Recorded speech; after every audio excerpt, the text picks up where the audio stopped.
ഹോളൊക്കെ ഒന്ന് തേച്ച് പഠിച്ച് വൃത്തിയാക്കുകയാണ്. ഓണൊക്കെ അല്ലേ, അപ്പോൾ കൊല്ലത്തിലൊക്കെ ഞങ്ങൾ പൂജയൊക്കെ കൊടുക്കാറുള്ളതാണ്. നമ്മുടെ പാറകാണ് കേട്ടോ.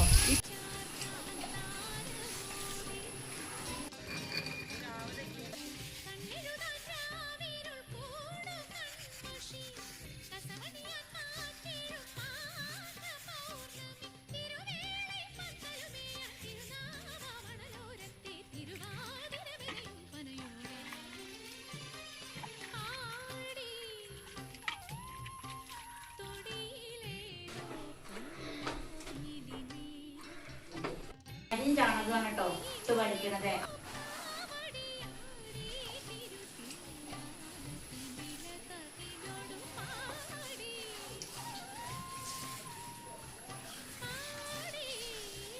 തുടച്ചെടുക്കണം കേട്ടോ, ഇല്ലെങ്കിൽ ഈ ചാണകവും ഒക്കെ അതുമ്മിൽ ഇങ്ങനെ പറ്റിയിരിക്കും. പണ്ടൊക്കെ ഇങ്ങനെയാണ് ചെയ്തിരുന്നത്.